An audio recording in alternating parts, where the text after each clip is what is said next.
আমরা যদি পান খাই তাহলেই সমস্যা। আমি কিন্তু কন্টিনিউ রেগুলারলি পান খাই না, গ্রামে এসেছি শখ করে পান খাচ্ছি। তো আমার কথা হচ্ছে, জামায়াতের প্রতিষ্ঠাতা আবুল আলা মওদুদী সে কিন্তু পান খেয়েছে, সে পান খেয়েছিল, সে পান চাবিয়েছিল। তার পানের জর্দা, সুপারি, পান এগুলোর তাকে যে রেডি করে দিয়েছিল, সে কিন্তু জামায়াতের একজন ঊর্ধ্বতর দায়িত্বশীল কর্মকর্তা ছিল। আমি যতদূর জানতে পেরেছি সে ইন্তেকাল করেছে। তো জামায়াতের আমির, জামায়াতের প্রতিষ্ঠাতা আবুল আলা মওদুদী পান খেয়েছে, সেটাকে নিয়ে কিন্তু জামায়াত ইসলাম নামক সেই সংগঠনের নেতা কর্মী কাউকে কথা বলতে দেখা যাচ্ছে না। কিন্তু চরমনাইওয়ালারা, হুজুররা অনেকেই শখ করে পান খাচ্ছে, অনেকেই অনেক আগের থেকে পান খাওয়াতে অভ্যস্ত, তাদেরকে নিয়ে তারা কত পরিমাণে ট্রল করে। অথচ আবুল আলা মওদুদী একটা পাক্কা পানখোর ছিল।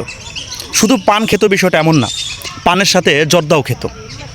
তার পান রেডি করে দিত জামায়াতেরই আরেকজন, কি জানে তার নামটা, সে ইন্তেকাল করেছে সম্ভবত।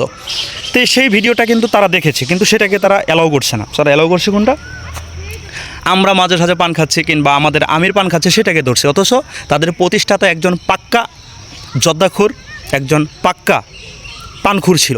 ওই যে বললাম, নিজের দোষটাকে জামাত শিবির নামক সেই সংগঠনের যারা কর্মী আছে, এই আবলগুলো কখনো নিজের দোষটাকে ঠিকঠাকভাবে দেখে না, সবসময় অন্যের দোষ তারা তালাশ করে। যে কারণে তাদের আমল তো হয় না, তারা তো কখনো আমল করতে অভ্যস্ত না। তারা দাড়িকেও পছন্দ করে না, আমলকেও পছন্দ করে না, পদ্মাকেও পছন্দ করে না। আর পছন্দ না করার কারণে সেটাকে ইসলামেরই একটা নিয়মকানুন না মানার কারণে আজকে তাদের এই অববর্তন। তাদের 100 জন কর্মীর মধ্যে 98 জনের ভিতরেই দাড়ি নাই, টুপি নাই, পদ্মা নাই। হ্যাঁ, এই কারণ তারা আমলকে কখনো প্রাধান্য দেয় না, তারা প্রাধান্য দেয় আবুল আলা মওদুদীকেও যদি প্রাধান্য দিত তাহলে পানকে নিয়ে তারা এত কথা বলতো না।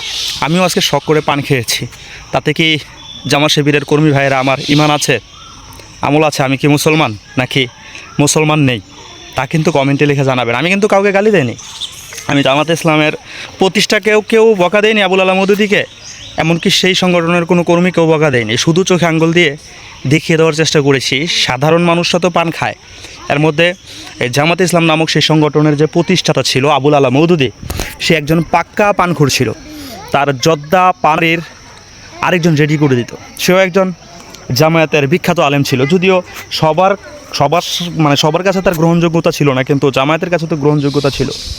তাদের ব্যানারে তো সেই আলেম সাহেবের গ্রহণযোগ্যতা ছিল। সে নিজেই কিন্তু বলেছে, যদি সম্ভব হয় সেই ভিডিও ক্লিপটা আমার এই ভিডিওতে আমি দেখাবো, যদি আমি সেটাকে কানেক্ট করতে পারি না, আপনারা দেখলে বুঝতে পারবেন। তো আপনাদের মন্তব্য কমেন্টে লিখে যাবেন।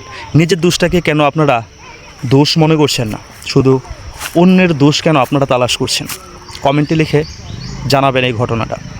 আপনাদের সংগঠনের মূল প্রতিষ্ঠাতা সে কি পাক্কা পানখোর, যোদ্ধাখোর এটা ছিল না?